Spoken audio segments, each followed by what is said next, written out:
for watching. I'm Margot Kinberg, and this is In the Spotlight, a closer look at a crime novel. Some novels bridge the gap between literary novels and genre novels. They have elements of both, and it can be a very interesting perspective on a story. Let's take a look at a novel like that today and turn the spotlight on Eleanor Catton's Birnam Wood. Mira Bunting is the co-founder of a New Zealand activist collective called Birnam Wood. Their strategy is to find tracts of vacant land and plant gardens in them. Then they use the produce to eat and to fund themselves. It's illegal, but the group is determined to make a difference. Recently, they've chosen a seemingly abandoned farm near the small town of Thorndyke on New Zealand's South Island. They want that land for their next project. When Mira goes to the farm to scout it out, she's caught by tech billionaire Robert Lemoyne, who has recently bought the property. He agrees to let the collective farm on his property, even though it's technically illegal. What Mira doesn't know at first, though, is that Lemoyne wants to mine the area for rare minerals. The mining will cause a lot of environmental destruction. Birnam Wood agrees to work with Lemoyne, but not everybody is happy about it. Former member Tony Gallo thinks that working with a tech billionaire is antithetical to the group's mission and beliefs, and he's very suspicious of Lemoyne. So he starts to sleuth and finds out some disturbing things. Now, a cat and mouse game develops between Tony and later Mira and Lemoyne. The stakes are high, too. Lemoyne won't stop at anything to get his operation set up and keep it intact and carry out his plans. And the members of Birnam Wood are at grave risk. It's no longer a matter of having a garden or not. Their lives are at stake.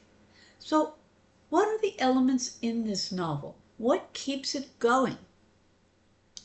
This is as much a literary novel as it is a crime novel. Catton's use of language, the narrative descriptions, the plot structure, and the exploration of character all reflect literary style. That said, though, there are crimes and there's real danger involved. As the novel goes on, we learn that there is more than one layer of deception, so the novel also has some elements of the psychological thriller, where very few people are who they seem to be. There is a solid sense of rural New Zealand in the novel as well. The action takes place mostly in and around Thorndyke, so we get a sense of what that part of New Zealand is like. We also get a sense of what it's like to live in a collective. The story is told from a few points of view, third person, past tense, including Mira's, Lemoyne's, and Tony's. Both Tony and Mira are deeply devoted to the cause of environmental justice, although they don't agree on how that should come about. Through their eyes, we see how the different members of the collective view those issues and how they interact with each other. Despite their differences, the group members all want to support the environment. So, as you can imagine, there's plenty of discussion on the environment and on the climate crisis. Readers who are interested in those causes will find the debates and discussions interesting. This isn't a light story with a happy ending.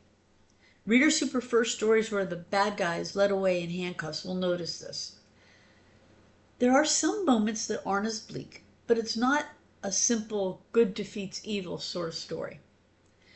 Birnam Wood is the story of a group of young people who want to do their part to support the environment, but who aren't necessarily as like-minded as it seems and who have other agenda going on.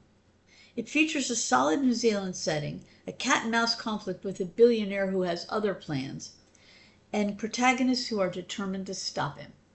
This has been In the Spotlight. I'm Margot Kinberg. Thanks for watching.